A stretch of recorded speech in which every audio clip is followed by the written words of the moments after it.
1절부터 14절까지의 말씀입니다. 역대상 10장 1절부터 14절까지의 말씀입니다.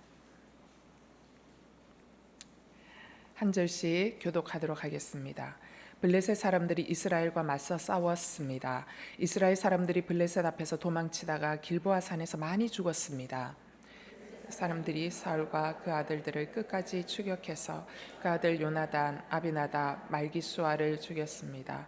사울 주변에는 싸움이 더욱 치열해졌습니다. 활잡이들이 사울을 따라잡았고 사울이 화살에 맞아 상처를 입었습니다.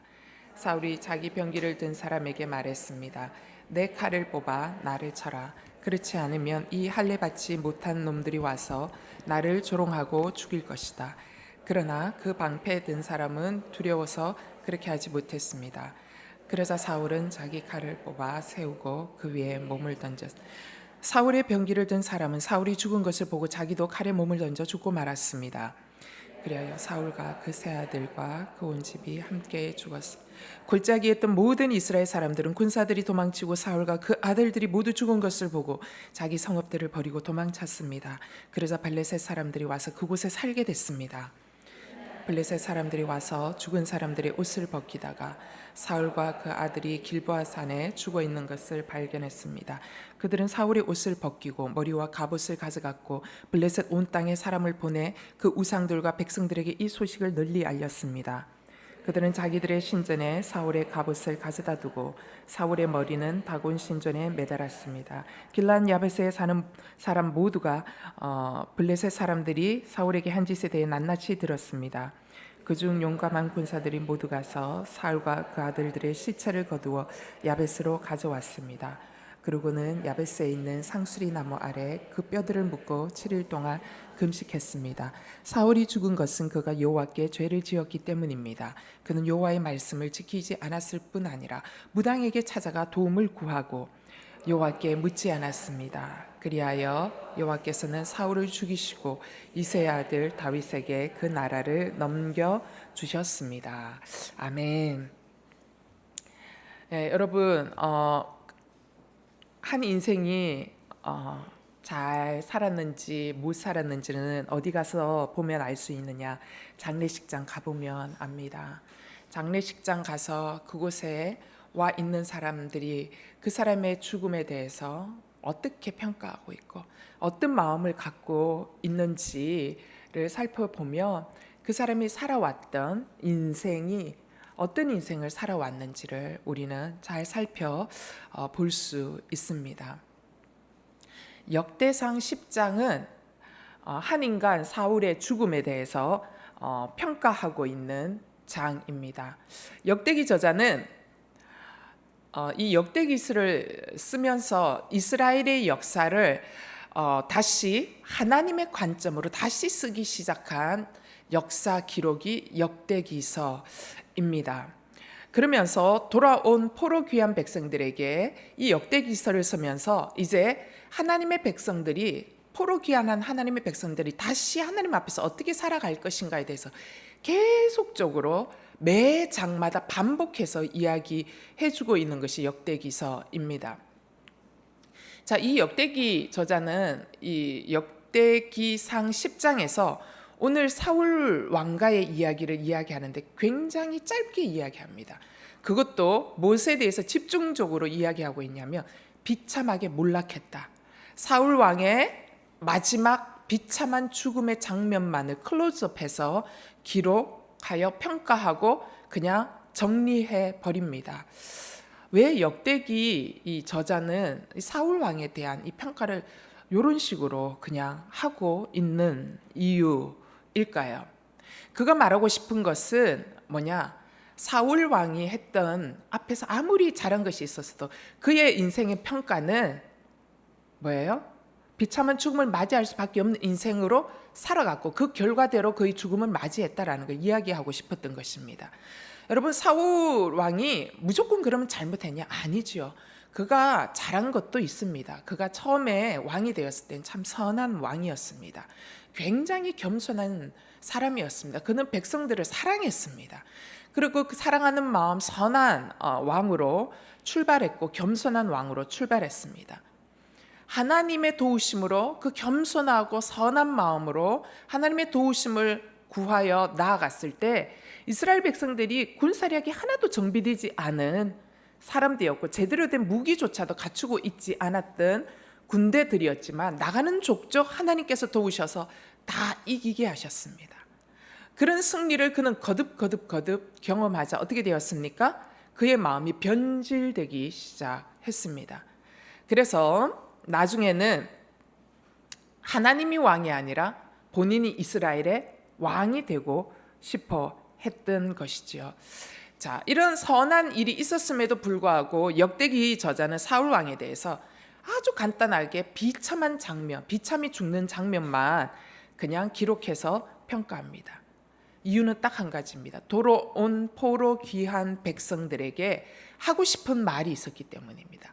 그 하고 싶었던 말이 뭐냐? 13절, 14절입니다. 13절, 14절이 뭐냐?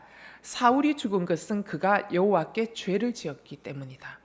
그는 여호와의 말씀을 지키지 않았을 뿐만 아니라 무당에게 찾아가서 도움을 구하고 여호와께 묻지 않았다. 그리하여 여호와께서는 사울을 죽이시고 이새의 아들 다윗에게 그 나라를 넘겨주었다. 사울이 망한 이유가 뭔지 아냐? 하나님께 죄 지었기 때문이다라는 거예요. 죄는 말씀 절대로 지키지 않았고 하나님께 묻지 않고 누구를 찾아갔다? 무당이 찾아가서 도움을 청했다. 이겁니다. 그래서 망할 수밖에 없었다라는 것이죠. 자, 그러면 우리가 본문 속으로 들어가서 사울이 범죄한 내용을 좀 한 가지씩 살펴봅시다. 사울의 범죄 내용 첫 번째 뭡니까? 13절 여호와의 말씀을 지키지 않았다라는 거예요. 왜 사울은 여호와의 말씀을 지키지 않았을까? 하나님이 사울에게 명하신 하나님의 말씀이 사울 자신이 하고 싶어 하는 욕구와 늘 부딪혔기 때문이에요. 늘 부딪혔을 때 하나님이 말씀하시는 말씀은 자신의 욕심을 채울 수 없도록 하셨기 때문에 사울은 어떻게 해요? 하나님의 말씀과 자신의 욕심이 부딪히자 뭘 선택했어요? 하나님의 말씀의 명령을 거부하고 자신의 욕심과 욕구를 따라서 선택하며 나아갔다라는 것입니다. 그러면 사울이 가졌던 마음 안에 강력한 욕구는 뭐였냐? 자신이 강한 왕이 되고 싶었어요. 멋진 왕이 되고 싶었어요. 좋은 왕이 되고 싶었어요. 백성들에게 칭찬 듣는 왕이 되고 싶었어요. 그리고 주변 나라들에게 와, 사울이 제 사울과잖아요. 다른 사람보다 머리 하나가 더 크잖아요. 키도 크고 잘생겼잖아요. 근데 싸움도 잘해. 너무 멋져. 후광이 막 장난이 아닌 거예요. 사울은 이런 왕이 되고 싶었던 거예요. 뭐예요? 교만입니다. 자신을 하나님께서 왕으로 세워주셨지만 사울 안에는 하나님이 허락하신 전쟁의 승리의 성과를 누구의 성과로 드러내고 싶었냐면 자신이 한 성과로 드러내고 싶은 마음이 늘 있었던 것이죠. 그래서 아말렉과의 이 전투 장면에서 하나님이 모든 것을 진멸하라라고 전쟁하기 전에 명합니다. 그리고 이 사실을 모든 백성들이 다 알고 있습니다. 사무엘이 모든 것을 진멸하라라고 이야기했기 때문이에요. 그런데 전쟁터에 가서 명령이 달라집니다. 전쟁터에 누가 나갔어요? 사울이 나가죠. 사울 왕이 백성들과 함께 나가죠. 사울 왕이 전쟁터에 가서 분명히 사무엘은 다 죽이라 했는데 사울 왕이 전쟁터에 가서 백성들이 들었던 사무엘을 통해서 들었던 하나님의 명령을 사울이 다시 전달합니다. 다 죽이지 마. 죽여도 될 만한 것들 죽이고 좋은 것들, 살찐 짐승, 소 이런 것들은 다 갖고 와. 좋은 것들은 전리품들은 다 가지고 와. 이렇게 된 거예요. 그러면서 사울이 하나님의 명령을 반만 지킵니다. 그래서 아말렉과의 전투에서 그러한 전리품들을 가져와서 그가 하고 싶었던 건 뭐냐? 백성들은 아직 남아있잖아요. 그죠? 어린아이들과 여성들과 노인들과 이런 사람들은 남아있잖아요. 그 사람들에게 뭐예요? 뭘 해주고 싶었냐면 자기가 가져왔던 전리품들을 나눠주면서 자기가 얼마나 통치 능력이 탁월한 왕인지, 그리고 너희들이 잘 먹고 잘 살 수 있도록 해줄 수 있는 그런 왕인지를 보여주고 싶었다라는 것입니다. 그리고 자신이 가져왔던 이 노획물들을 통하여 자신이 이루었던 아말렉과의 승리의 성과를 백성들 앞에 정말 보여주고 싶었던 것이지요. 사울의 이런 마음이 정말 잘 드러난 것이 뭐냐? 사울이 나가서 전쟁에서 이긴 내용을 기념비로 세워요. 그거를 갈멜에다가 세워요. 그래서 갈멜에 자기가 어떤 전쟁에서 뭘 해서 승리했고 이런 거를 상세하게 기록한 기념비를 세웁니다. 그러면서 후대에 오는 모든 백성들이 자신의 혁혁한 공을 알 수 있도록 남기는 작업을 통해서 사울의 마음 가운데는 하나님보다 누구를 드러내고 싶었어요? 자신이 유능한 왕이었음을 드러내고 싶어 했다라는 것입니다. 이 얘기는 뭐예요? 사울의 마음 속에는 이미 하나님이 이스라엘을 다스리는 왕이 아니라 백성들에게 누가 다스리는 왕이에요? 사울 자신이 이스라엘을 다스리는 왕이고 적들로부터 보호해주는 보호자고 백성들이 먹고 살 수 있도록 풍성하게 나누어주는 공급자라는 것을 드러내고 그런 이미지를 주고 싶어 했다라는 것을 우리는 충분히 볼 수 있습니다. 물론 사울 왕이 처음부터 의도적으로 그렇게 하려고 하지는 않았을 거예요. 사울 왕이 의도적으로 하나님을 향한 이스라엘 백성들의 그 신앙 속에 하나님을 향한 그 신앙을 빼앗고 자신이 그 자리를 차지해야겠다라는 마음은 처음부터 아예 그런 의도는 없었을 겁니다.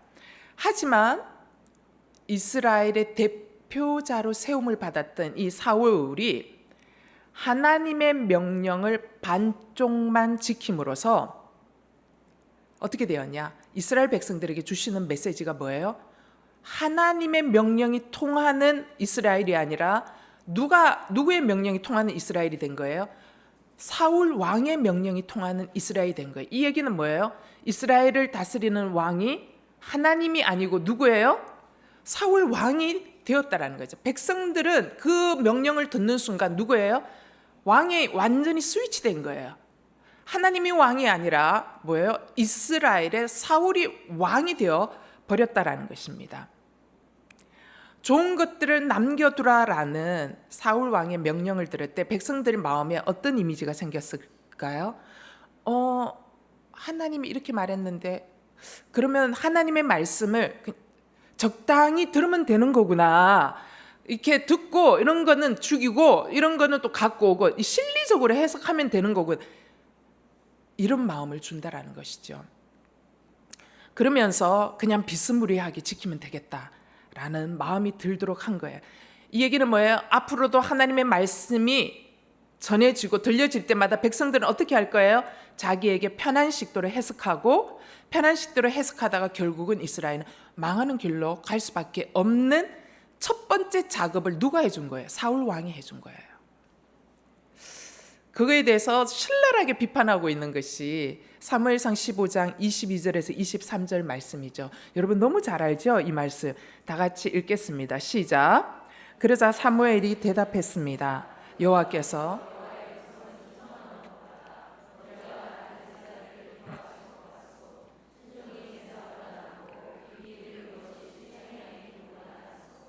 거역하는 것은 점치는 죄와 같고 교만은 우상을 섬기는 악과 같은 것이요 당신이 여호와의 말씀을 거역했기 때문에 그분은 당신을 버려 왕이 되지 못하게 했어.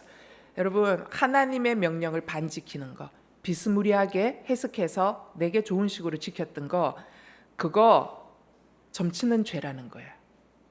보세요. 사울이 이렇게 얘기했어요. 왜 가져왔냐? 하나님 앞에 제사하고 싶었어요 라고 이야기하는 거예요. 불순종했죠? 근데 이유는 나 예배 드리고 싶었어라고 이야기합니다. 여러분 좋은 거 드리며 하나님이 기뻐해주고 용서해주고 다 인정해줄 거다. 이거 뭐예요? 점치는 죄와 똑같은 거예요. 복채 많이 낼수록 점괘가 더 잘 나온다고, 그죠? 사술의 죄와 똑같은 마음을 갖고 있는 거예요. 그리고 그가 여호와의 명령을 반만 지키고 비스무리하게 지켰죠. 이걸 뭐라고 얘기하냐 하냐면 너 우상 숭배하는 거다라고 얘기해. 우상 숭배는 뭐예요? 내 욕심을 추구하는 게 모두 우상이에요. 여러분, 세상의 모든 우상의 특징이 뭔지 알아요? 여러분, 사람들이 왜 우상을 숭배하는 줄 알아요? 내 욕심을 들어주는 거니까. 우상은 내 욕심에 대해서 가타부타 말을 안 하는 거니까. 하나님이 이야기하는 거예요. 너의 그 불순종이 점치는 죄와 똑같고 우상 숭배하는 죄와 똑같다라고 이야기합니다. 제가 예전에 청소년 사역할 때 보니까 부모들이, 제가 강남 8학군에 있었잖아요. 강남 8학군 되면 중간고사, 기말고사 되면 폭탄 맞아요. 폭탄. 예배에 나온 애들이 별로 없어요. 그래서 벌써 이제 이렇게 보면 자리가 군데군데 비어 있기 시작하면 다음 주 시험 기간이구나 이런 거 알아요. 근데 중요한 시험 앞두고 부모들이 아이들 교회 안 보내요. 그러면서 아이들 어디로 보내냐? 주일날 학원 보내요. 학원 보내면서 시험을 준비해야 되기 때문에 2주 정도 연속해서 예배에 빼먹게 합니다. 부모들의 의도는 아이들 시험 잘 보게 하는 게 중요하죠. 그런데 이렇게 해서 매번 빠지잖아요. 근데 아이들 안에 어떤 마음이 드냐면 이런 마음이 드는 거예요. 예배는 내 상황이 안 되면 안 들어도 되는 거구나. 예배는 내 성적보다 결코 중요한 것이 아니구나. 예배는 내 상황보다 훨씬 더 중요한 것이 결코 아니구나 라는 메시지로 받아들이는 거예요. 여러분, 이거 부모가 의도한 거 아니지요? 부모는 아이가 시험 성적 잘 받으라고 한 거지요. 부모는 그런 의도로 아이들 빼먹게 한 거 아니에요. 그런 의도는 아니지만 아이들의 메시지는 뭐냐면 내가 좋은 것을 선택하고 있으니 이거는 빼먹어도 되는 거구나 라고 해석하는 거예요. 그러면서 아이들이 대학 가면 어떻게 돼요? 교회 안 나와요. 한 번, 두 번 빠지기 시작하면서 영영 하나님하고 떠나버려요. 그리고 내게 좋은 것이 있으면 어떻게 해요? 사울 왕의 길을 따라가는 거예요. 사울 왕의 길의 결론은 뭐예요? 망하는 길이라는 것이죠. 그래서 나는 자녀를 잘되게 하기 위해서 그렇게 했는데 부모가 한 그 선택이 뭐예요? 결국은 자녀로 하여금 망하게 하는 길로 내가 끊임없이 격려해 주었다라는 것이죠. 그것 때문에 나중에 어머니 기도 모임에 와서 울고불고 하는 어머님들이 엄청 많아요. 아이가 세상 가운데 너무 깊이 들어가서 이제는 아예 돌아올 생각도 안 한다라고 이야기하는 거예요. 울면서 불면서 기도하는 거죠. 사실은 부모는 아이가 좋은 대학 가서 얘기하고 싶었지 하나님이 지혜 주셔서 좋은 대학 갔어요. 하나님께 영광 드리고 싶었어요. 영광 돌려드리고 싶었어요 라고 생각하겠죠. 여러분, 이런 마음 갖고 있다라는 것 자체가 하나님의 수준을 어디까지 깎아내리는 거예요? 우상 수준으로 깎아내리는 거예요. 하나님은 우리 아이들이 좋은 대학 간다고 영광 받으시는 거 아니에요.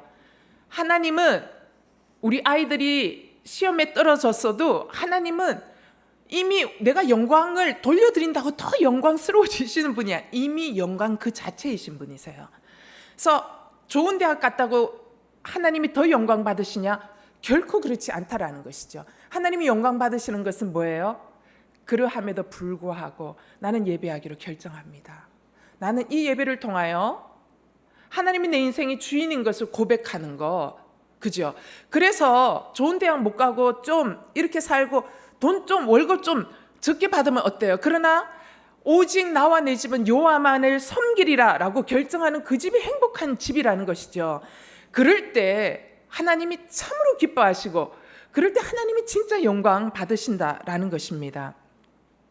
하나님의 말씀을 거역하고 적당히 말씀 해석하고 내게 유리한 쪽으로 해석해서 말씀대로 지키지 않았던 사울의 행동이 바로 이와 같은 것입니다. 사울은 자신이 잘되기 위해서 하나님의 말씀 섞었어요. 잘되기 위해서 하나님 말씀 반쯤 듣고 실리를 취했어요. 그런데 잘되고 싶어서 선택한 그것이 사울 하여금 어디로 굴러떨어지게 하는, 정점에서 밑으로 굴러떨어지게 하는 내리막길이 그때부터 시작되어지기 시작합니다. 왕의 자리 지키고 싶어서 시작한 것이 왕의 자리를 나중에는 잃어버리게 되는 결과를 갖고 온 것이고, 하나님의 말씀을 진리를 위해서 살짝 불순종했을 뿐인데 그 불순종으로 인하여 나라 전체가 위태로워지고 자신의 자녀들까지 다 죽음으로 내모는 결과를 갖고 왔다라는 것입니다. 여러분, 성경은 끊임없이 우리에게 이런 사람의 이야기를 한 번만 얘기해주면 우리는 그 사람의 이야기니까 라고 생각할 수 있기 때문에 성경은 끊임없이 반복해서 계속 이야기합니다. 무너진 사람들의 공통점이 무엇인 줄 아느냐? 바로 여호와의 말씀을 지키지 아니하였을 때 언제나 내리막길 인생을 갈 수밖에 없었다라는 것을 계속 이야기해요. 여러분, 그 대표적인 것이 뭡니까? 아담과 하와입니다. 하나님의 말씀을 어떻게 비스무리하게 썩기 시작했을 때 우리 안에 죄가 들어오므로 그 죄의 고통이 우리 이 세대까지 이어졌다라는 것이죠. 여러분, 요나가 하나님의 말씀을 불순종하였을 때 뭐예요? 큰 폭풍이 일어서 배 안에 있는 모든 사람들이 죽을 뻔한 고난과 고통을 경험했어야 됐다라는 것이죠. 발람 선지자가 하나님이 가지 마라 하는 길을 부득불 2번이나 하나님이 거부했지만 돈을 따라 끝까지 갑니다. 하나님이 4번이나 저주하지 못하도록 막았지만 마지막에 어떻게 해요? 미디안의 제사 가운데, 그죠? 이스라엘 사람들을 초청해서 음란한 제사를 드리게 하면서 이스라엘 백성들 스스로 하나님 앞에 범죄하도록 만들므로 말미암아 나중에 이 발람이 하나님이 가지 마라 했던 길을 끝까지 감으로써 비나스의 칼에 죽임을 당하는 최후를 당하게 됩니다. 성경은 말합니다. 너희가 정말 살기 원하니? 진짜 살기 원한다면 살 수 있는 길은 오직 여호와의 말씀뿐이다 라고 이야기합니다. 이게 내 이성과 굉장히 맞지 않아요. 내 눈앞에 보이는 현실하고 진짜 맞지 않거든요. 근데 성경은 거듭거듭 이야기합니다. 살려면 말씀을 붙들어라. 살려면 말씀에 순종해라. 살려면 말씀을 기억해라라고 거듭거듭 이야기하고 있다는 것입니다. 여러분, 하나님의 말씀은 나를 살리기 위해서 있는 것이지 나를 망하기 위해서 기록한 책이 아니라는 것이죠. 그래서 성경은 우리는 뭐라고 이야기해요? 구원의 이야기다라고 이야기합니다. 여러분, 성경이 왜 구원의 이야기입니까? 나를 살리기 위해서 기록한 책이 성경이기 때문에 성경이 구원의 이야기라는 것입니다. 그러므로 진정으로 우리가 살기 원한다면 우리의 인생이 살아날 수 있는 비법은 오직 말씀이라는 것이죠. 역대기 저자가 사울 왕의 이 멸망의 스토리를 통해서 돌아온 유대 백성들에게 이야기하고 있는 것이 무엇입니까? 우리 다시 돌아왔잖아. 모든 것이 다 무너졌잖아. 지금 모든 것이 다 회파되었잖아. 먹을 것도 없잖아. 그래도 우리 살아날 수 있는 길이 있어. 살아날 수 있는 길은 뭐야? 여호와의 말씀을 준행하고 따르고 지키는 길이다라고 이야기해 주는 거예요. 두 번째, 하나님께 범죄한 사울의 범죄 내용이 여호와께 묻지 않았다라고 14절에 이야기합니다. 사울이 여호와께 묻지 않았습니다. 여러분, 이건 너무 자연스러운 결과 아니에요? 여러분, 상대방의 말을 듣지도 않고 상대방이 말을 해도 그것을 따르지도 않는 사람이 있다면 그 사람이 뭔가를 결정해야 하는 모든 일에 자기가 그 말 듣지도 않고 따르지도 않는 그 상대방에게 가서 묻겠습니까? 당연히 묻지 않죠. 사울 왕은 하나님의 말씀 듣는 거에 전혀 관심이 없었습니다. 이 말은 사울 왕에게는 하나님이 말씀을 하셨어도 그 말씀에 순종하고 따를 마음이 전혀 없었다라는 것을 뜻하는 것입니다. 이것에 대해서 명확하게 얘기해 주고 있는 것이 사무엘상 28장 4절에서 7절까지의 말씀입니다. 자막 보시면서 다 같이 읽겠습니다. 시작. 블레셋 사람들이 모여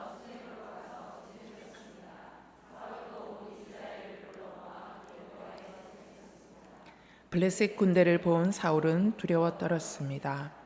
사울이 여호와께 여쭈었지만 여호와께서는 꿈으로도 우림으로도 예언자들로도 그에게 대답하지 않으셨습니다. 그래서 사울은 자기 신하들에게 말했습니다. 신이 내린 여자를 찾아보라.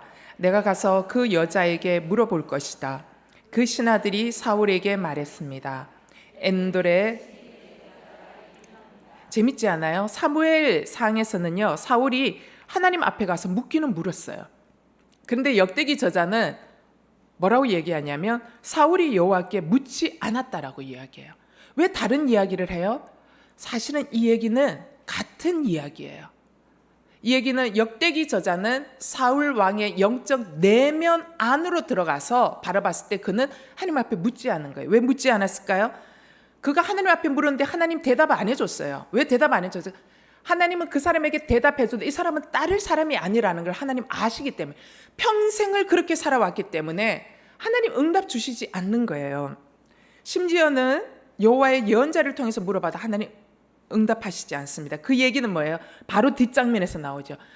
하나님 말 안 하니까 바로 냅다 어디로 가요? 신이 내린 여자를 찾는 거예요. 이 얘기는 뭐냐면 사울 왕은 하나님의 말씀만이 유일한 해답이다라고 생각하는 믿음이 전혀 없었다라는 겁니다. 하나님의 말씀만이 자기를 살린다라는 믿음이 전혀 없었다라는 것을 보여주고 있는 본문이라는 것이죠. 사울 왕이 너무 급한 순간에 묻기는 물었어요. 그러나 역대기 저자는 사울 왕이 묻지 않았다라고 이야기하는 것이죠. 하나님의 말씀을 따를 마음이 전혀 없었던 사울.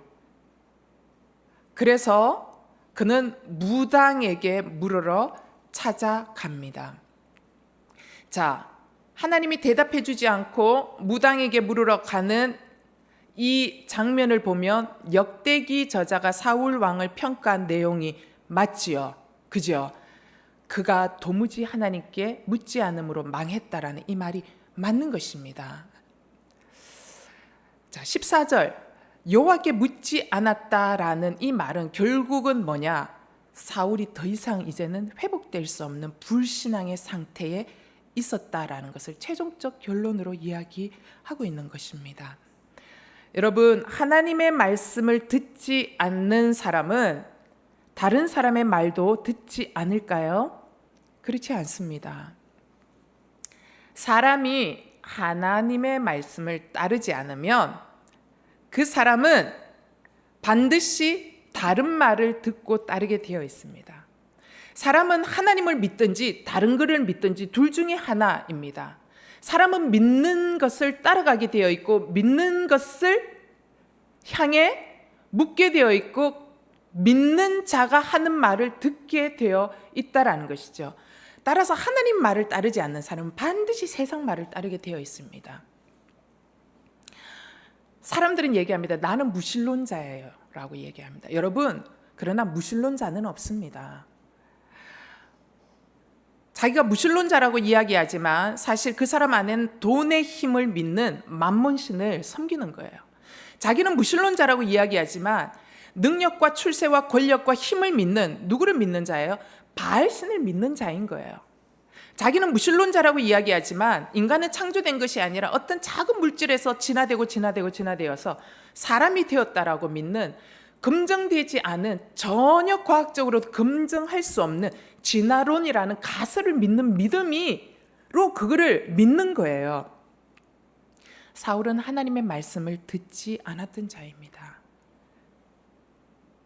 하나님의 말씀이 자신을 지켜주고 살려주는 말씀인 것을 믿지 않았다라는 뜻이지요. 사울에게 하나님의 말씀은 어떤 존재였냐? 자신이 하고 싶은 것을 하지 못하게 하는 것.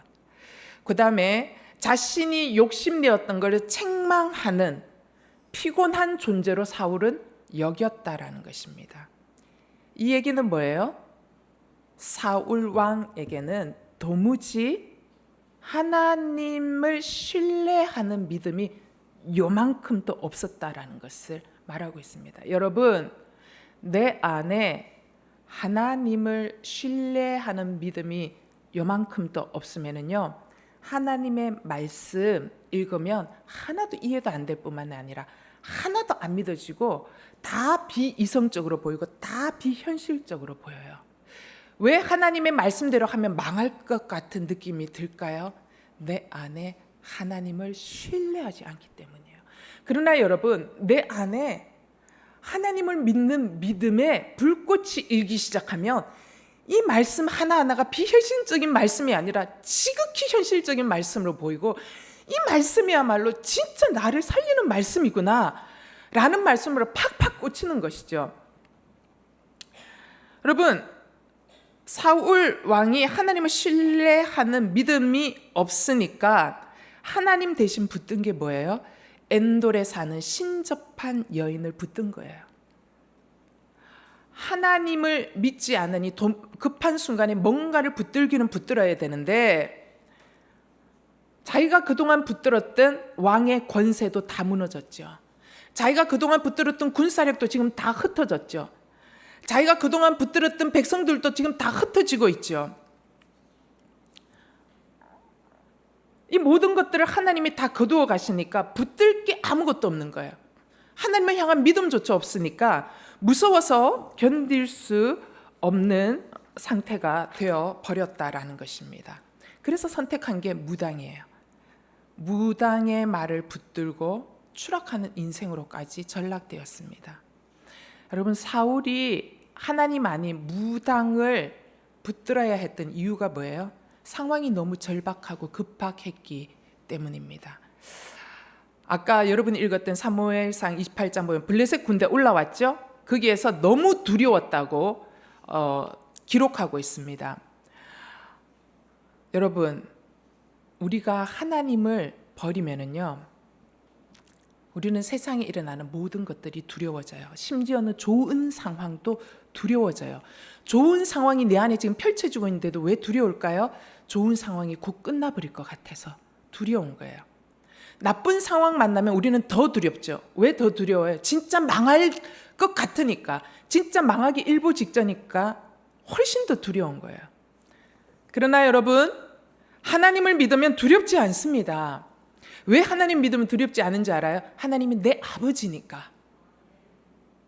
내 아버지는 나를 보호해 주시는 분이시니까. 그러니까 하나님이 내 보호자니까 지금 내 안에 펼쳐지고 있는 상황이 겉으로 보면 실질적으로 나쁜 상황이 계속 펼쳐지는 거예요. 근데 하나님을 믿으면, 하나님이 내 아버지인 것을 믿으면 나쁜 상황을 만나도 내 안에 소망이 일어나는 거예요. 아, 이 상황을 왜 주셨을까? 이 속에서 하나님은 내게 뭘 주시려고 이런 나쁜 상황을 주신 거지? 그러면서 자꾸 소망을 꿈꾸게 되는 거예요. 소망을 꿈꾸면서 어떻게 돼요?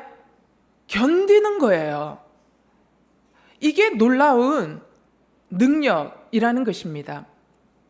그래서 여러분, 하나님 아버지가 내 아버지인 것을 믿으면 그냥 그걸로 된 거예요. 좋은 상황이 있으면 감사한 거고, 나쁜 상황이 있어도 소망 가운데 기도하게 되는 거고, 그냥 하나님이 내 아버지니까 그게 믿어지면 그냥 그걸로 된 거예요. 그래서 하나님이 내 아버지가 되시면 나의 이 상황에 대해서 절망할 필요도 없고, 나의 이 상황에 대해서 지나치게 궁금해할 필요도 없고, 괴로워할 필요도 없다라는 것이죠. 여러분, 아이가 아빠의 사업 상황이 굉장히 어려워요. 근데 아이가 아빠의 사업 상황에 대해서 아버지, 사업이 굉장히 어려워서 이래서 어떡합니까? 아이가 걱정하는 거 봤어요? 아이는 아버지의 사업 상황이 어떤지 상관없어요. 아이에게는 보호자 대신 아빠가 있으면 그냥 그걸로 된 거예요. 아빠는 나를 보호해 줄 것이니까. 그러나 여러분, 하나님을 믿는 믿음이 없으면 지금 상황이 두려워서 나의 미래가 어떻게 될지 계속 궁금해지는 거예요. 궁금해지고 누구 찾아가요? 무당 찾아가는 거예요. 여러분, 얼마나 많은 집사들이 무당을 찾아갑니까? 권사님들이 무당 찾아갑니까? 심지어 장로님들이 무당을 찾아갑니까? 여러분, 하나님이 내 아버지라는 것이 믿어지지 않으면, 내 현실이 어려워지면 내 미래가 두려워서 찾아가는 것이죠. 진짜 무당을 찾아가는 거예요. 근데 이 무당을 찾아가는 게 끄림칙하다. 그럼 누구 찾아가? 예언기도 하는 사람 찾아가는 거예요. 똑같은 거예요. 똑같은 거. 무늬만 다를 뿐이지 똑같은 거예요. 사랑하는 여러분, 답답하고 두려울 때 하나님 아버지 앞에 나오세요. 그리고 회개할 거 있으면 회개하셔야 됩니다. 하나님께 물어보지만 하나님 왜 답 안 주셔요? 사울 왕처럼 여러분, 하나님께 물어보는데 하나님 답 안 줄 때 있거든. 그 얘기는 뭐냐면 잘못했어요라고 회개해야 되는 거예요, 여러분. 여러분이 그동안 우리가 하나님의 말씀을 정말 얼마나 발톱 밑에 때만큼 또 안 여기고 하나님의 말씀을 엄청나게 무시하고 오랫동안 불순종했기 때문에 내가 급박할 때 하나님께 물어도요, 하나님 대답 안 해주세요. 대답 안 해주는 거는 하나님 너 망하라고 죽으라고 대답 안 해주는 것이 아니다라는 거죠. 그건 뭐냐면 네가 회개할 게 많다라는 거예요. 그럼 회개하셔야 돼요. 하나님, 제가 하나님 말씀 하나도 안 믿고 내 뜻과 내 생각과 내 방법대로 내 고집대로 살아와서 이 모양 이 꼴 됐습니다. 이제라도 나 정신 차리고 싶으니까 하나님 저 좀 도와주세요. 근데 아무 응답이 안 들리죠. 울어야 되는 거예요. 회개해야 되는 거예요. 여러분, 하나님이 사울에게 회개하기를 원하셨어요. 회개했다면 답이 있었을지도 몰라요. 사울이 회개 안 하는 거예요. 하나님을 신뢰 안 하니까. 여러분, 하나님 응답 안 해주시면 회개해야 되는 것이지 답답하다고 이상한 거 찾아다니면 안 되는 거예요. 자, 이 사울의 범죄로 인한 결과가 어떻게 됩니까? 여호와의 말씀을 지키지도 않았죠. 여호와께 묻지도 않았죠. 이러한 사울 왕의 죄의 결과로 어떤 일이 벌어졌느냐? 2절 말씀 보겠습니다. 2절, 사울의 아들들 요나단, 아비나답, 말기수아가 모두 전장에서 하루에 다 죽습니다. 10절 또 볼까요? 10절, 사울의 머리가 다곤 신전에 매달렸습니다. 여러분, 우상을 따라가서 무당을 찾아가서 묻더니 살려고 무당에게 찾아가서 물어서 사라진 것이 아니라, 그의 인생이 흥한 것이 아니라 어떻게 됐어요? 자신의 아들들 모두가 하루에 다 죽어나가는 결과를 가져온 것이죠. 그리고 우상 앞에 머리 조아리고 우상 앞에 엎드리고 우상 앞에 묻더니 그가 어떻게 됐어요? 그의 마지막에 머리가 어떻게 돼요? 결국은 우상 신전에 매달리는 참혹한 결과, 참혹한 조롱을 받게 되었다라는 것이죠. 여러분, 이것이 사단이 우리가 하나님의 말씀을 따르지 않도록 끊임없이 불순종하게 해서 나를 살리기 위해서 불순종하게 하는 것이 아니라 결국은 뭐예요? 우리의 머리가 다곤 신당에, 그죠? 엎드려지고 매달리도록 하는 결론을 주기 위한 사단의 방법이라는 것이죠. 요한복음 10장 10절에 이렇게 얘기해. 도둑이 오는 것은 훔치고 죽이고 멸망시키려고 오는 거다. 그러나 내가 온 것은 양들의 생명을 얻게 하고 더 풍성하게 얻게 하려는 것이다. 여러분, 도둑이 누구예요? 사단이에요. 사단이 온 것은 뭐예요? 나를 죽이고 멸망시키려고 온 거예요. 사단이 하나님의 말씀을 불순종하게 한 이유는 딱 한 가지예요. 나를 흥하게 하기 위한 것이 아니라 결론은 뭐예요? 죽이고 멸망시키기 위해서라는 것입니다. 이 여호와의 말씀 지키지 않은 그 결론으로 또 1절 한번 봅시다. 1절 어떻게 되었어요? 이스라엘 사람들이 블레셋 앞에서 도망치다가 길보아 산에서 어떻게 됐어요? 많이 죽었어요. 7절 또 볼까요? 7절에 봤더니 꼴짝이에 있던 모든 이스라엘 사람들이 나중에 자기 성읍을 버리고 도망쳤고 그곳에 대신 누가 와서 살게 됐어요? 블레셋 사람들이 와서 그곳에 살게 되었습니다. 사울 왕이 하나님의 말씀을 버렸더니 어떻게 됐냐? 하나님의 자녀들이, 하나님의 백성들이 지금 1절 세상 앞에서 도망치고 있는 결과를 갖고 오게 되었다라는 것입니다.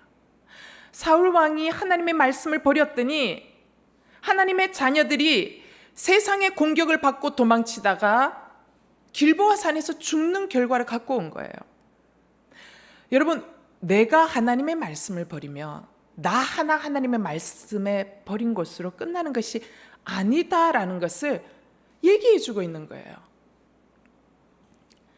내가 하나님의 말씀을 버리면 세상이 나의 자녀들을 끝까지 추격하는 거예요. 내 자녀들이 세상 앞에서 도망치는 일이 벌어지는 거예요. 세상이 내 자녀들을 놀리는 일들이 일어나는 거예요. 여러분, 우리 세대에 교육받고 대학까지 나오고 산업화를 이루고 잘 먹고 잘 살게 된 우리 세대가 한 게 뭔 줄 알아요? 하나님 버리고 부동산 투기하고, 그 다음에 돈 좋아하고, 그죠? 권력 좋아하고. 우리 세대가 50년대, 60년대 출생한 우리 세대가 한 게 그거예요.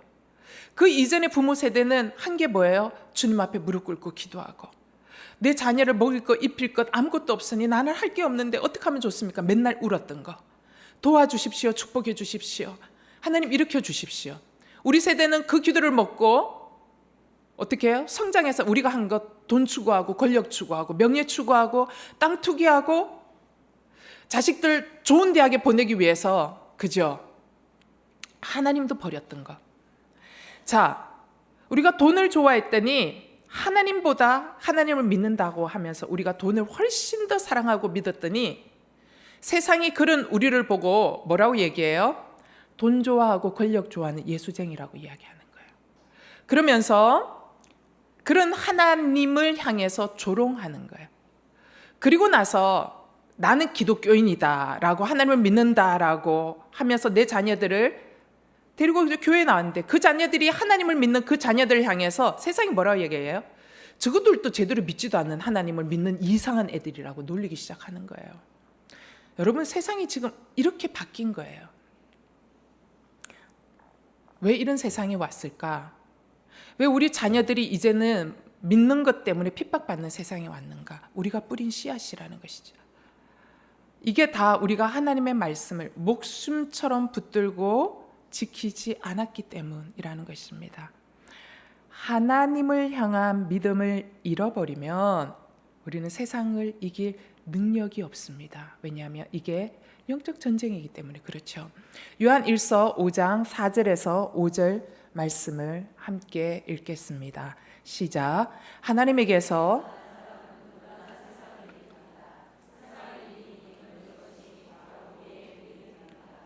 세상을 이긴 사람이 누구입니까?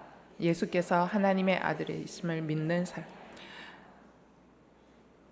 누가 세상을 이긴다라고 했죠? 하나님에게서 난 사람이어야 세상을 이깁니다. 여러분, 하나님에게서 난 사람이십니까? 하나님에게서 난 사람이어야 세상을 이길 수 있습니다. 근데 그 세상을 이긴 이김이 뭐냐? 바로 하나님을 믿는 믿음이라는 것입니다. 너무 웃기지 않아요? 여러분, 세상을 이기려면 돈 있어야 되죠?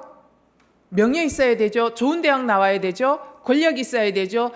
백 있어야 되죠? 배경 있어야 되죠? 줄 있어야 되죠? 그죠? 근데 성경은 뭐라고 얘기하냐면 그런 거 하나도 없어도 돼. 너 세상 이기려면 믿음이 있어야 돼라고 이야기해요. 믿음이 있으면 세상을 이겨요. 그리고 사람들이 얘기해, 제 뒤에 뭐 있길래 저러지? 뭐가 있긴 뭐가 있어요. 하나님 계시지.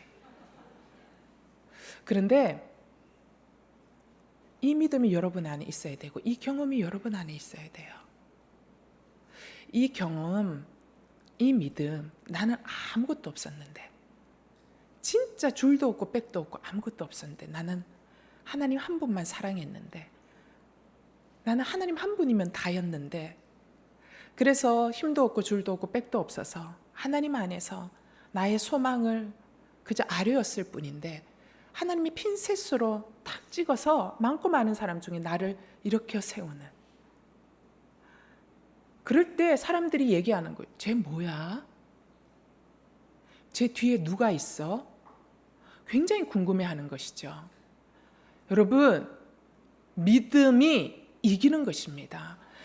이런 경험이 있어야 내 자녀들이 깊은 실패 가운데 있어도요, 얘기해 줄 게 있어요. 격려해 줄 게 있어요. 여러분, 세상의 모든 것들이 무너져도 붙들 수 있는 마지막 줄, 진짜 동아줄, 다른 썩은 동아줄 다 썩어서 문드러져야 진짜 줄이 보이거든요. 내 자녀의 인생 가운데 모든 줄을 다 끊어 놓으실 때가 있거든요. 그러면 진짜 줄이 보이거든요. 근데 그 진짜 줄을 붙들 수 있도록 하는 건 뭔지 알아요? 여러분 안에, 내 안에 하나님을 믿는 믿음으로 세상을 계속 반복해서 이겨냈던 이 믿음이 있었던 간증이 있으면 그 이야기를 끊임없이 들려주고 이야기해 주실 때 이 자녀는 모든 썩은 동아줄이 다 썩어서 문드러질 때 남아있는 그 한 줄이 하나님을 향한 믿음의 줄이 진짜 줄인 줄 알고 붙들게 된다라는 것입니다. 여러분, 이게 보여주는 것이 성경이 기록하고 있는 이스라엘의 역사예요. 여호수아, 사사기, 룻기, 사무엘상하, 열왕기상하, 역대상하, 에스라, 느헤미야, 에스더 뭐 이런 거 있잖아요. 이 말하는 모든 성경이 뭐냐면 그 얘기하는 거죠.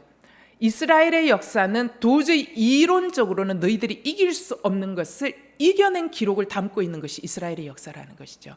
그리고 너희는 도저히 부흥할 수 없는 여건 속에 있는 나라였어. 그런데 너희들이 부흥했어. 부흥했던 기록을 담고 있어요. 또한 아울러 뭘 담고 있어요? 너희들이 망할 이유가 하나도 없었어.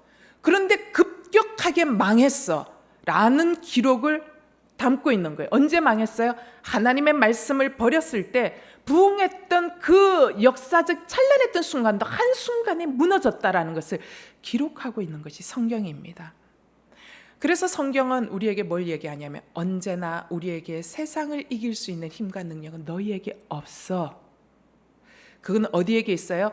오직 하나님을 믿는 믿음에게만 있다라는 것을 요 모양 저 모양 이 사람 저 사람 이 사건 저 사건 역사적으로 펼쳐지는 이 많은 히스토리를 통해서 얘기해 주고 있다라는 것이죠. 그런 의미에서 하나님께서 왜 이스라엘을 선택하시고 이스라엘을 이끌어 오셨습니까? 그 이유는 이스라엘이 많은 민족 중에서 가장 숫자가 작고 미약한 민족이었기 때문입니다. 그것을 기록하고 있는 것이 신명기 7장 7절 말씀입니다. 시작. 여호와께서 너희를 기뻐하시고 선택하신 것은 너희가 다른 민족들보다 수가 많아서가 아니다. 너희는 오히려 민족들 가운데 수가 가장 적었다. 아멘, 할렐루야. 주여, 내 안에 돈이 가장 적어서 할렐루야, 감사합니다. 그래서 하나님 나를 선택하셨군요. 할렐루야, 하나님, 내 안에 너무나도 많은 어려움과 문제들이 많아서 너무나도 무능해서 하나님 나를 선택하신 거였군요. 여러분, 내 안에 아무것도 없고 무능하고 약하고 연약하고 있는 것으로 인하여 감사하십시오. 하나님이 우리와 함께 하시는 이유는 내가 작고 미약하기 때문입니다. 하나님이 일부러 숫자가 작고 연약한 이스라엘을 선택하셔서 하나님의 말씀을 따라 살아가고 하나님을 의지하고 믿을 때에 이토록 작은 민족이 열방을 다스리는 역사가 일어날 수 있다는 것을 보여주고 계세요. 그러면서 하나님의 살아계심을 나타내 보이시면서 진정한 이 시대의 역사의 주인은 바로 나 하나님이시다라는 것을 나타내시기 위해서 이스라엘을 선택하셨다라고 말씀하고 있습니다. 이스라엘이 회복될 수 있는 방법은 무엇입니까? 신명기 7장 11절에서 13절 말씀입니다. 읽겠습니다. 시작. 그러므로 내가 오늘 너희에게 주는 그 명령과 규례와 법도를 잘 지켜 따르도록 하라. 만약 너희가 이 법도를 듣고 삼가서 지키면 너희 하나님 여호와께서 너희 조상들에게 맹세하신 대로 너희와 맺은 그 사랑의 언약을 지키실 것이다. 그분은 너희를 사랑하시고 너희에게 복 주시며 너희의 수를 늘려주실 것이다. 그분은 너희에게 주실 것이라고 너희 조상들에게 맹세하신 그 땅에서 태어날 너희 자손과 너희 땅의 수확물 곧 너희 곡식과 새 포도주와 기름과 너희 소떼와 너희 양떼에게 복 주실 것이다. 아멘. 역대기 저자는 이 사울 왕의 비참한 죽음을 이야기하면서 돌아온 포로 귀한 백성들에게 이야기합니다. 우리 사울 왕처럼 갔던 길 우리 가지 말자. 우리 사울 왕이 걸어갔던 길은 절대로 가서는 안 된다라고 말하고 있습니다. 그러면서 이야기합니다. 우리 조상들이 사울 왕처럼 하나님의 말씀을 버렸다. 하나님 말씀 버리고 불순종하고 살다가 결과적으로 이방 땅에 포로로 끌려갔다. 그래서 우리가 이방 땅에서 포로의 후손으로 태어나지 않았냐? 우리는 고통 가운데 태어났다. 그리고 이방 땅에서 고통 가운데 살았다. 그리고 하나님 은혜를 주셔서 다시 우리가 있었던 이 가나안 땅으로 돌아왔는데 모든 것이 다 무너지고 회파되고 황폐화되어서 우리가 돌아왔지만 지금 우리가 살아가고 있는 이 삶이 고통이다. 우리의 이 현실을 기억해 봐라. 그러니까 우리는 우리의 조상들이 반복했던 길로 가지 말자. 이제는 여호와의 말씀을 지키자. 여호와의 말씀을 듣자. 하나님께 묻는 삶으로 우리 다시 출발해야 된다. 그러면 답이 있다. 이게 역대기 저자가 하는 이야기예요. 우리가 그렇게 하면 나도 살고 나의 자녀들도 살고 이 나라도 다시 회복되어질 것이고 다윗 왕국은 성경에 기록한 대로 영원히 이어지는 왕국의 역사가 될 것이다. 이게 역대기 저자가 이야기하고 싶어하는 메시지라는 것입니다. 여러분, 이 시대를 향한 역대기 저자의 메시지를 우리는 또한 귀담아 들어야 할 줄 믿습니다. 우리가 살 길은, 그리하여 우리의 자녀 세대가 살 수 있는 길은, 그리고 지금 이 땅이 살아갈 수 있는 길은 오직 하나님의 말씀을, 하나님을 아는 우리가 그 말씀을 기억하고 듣고 지키는 것입니다. 여호와의 말씀을 믿는 것입니다. 여호와의 말씀을 신뢰하고 따르는 것밖에 없습니다.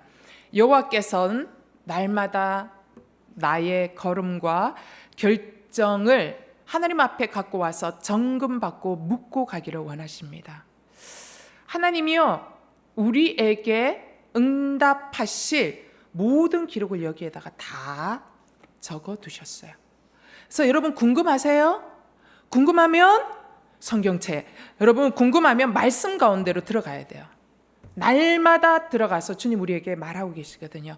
날마다 들어가서 읽고 묵상하고 듣고 들려주는 그 말씀을 따르는 저와 여러분이 되도록 우리 다시 결정했으면 좋겠습니다. 하나님께서 말씀을 통하여 우리에게 갈 길을 인도하시고 신명기에서 아까 약속한 말씀대로 놀라운 축복을 허락하여 주실 것임을 믿으시기 바랍니다.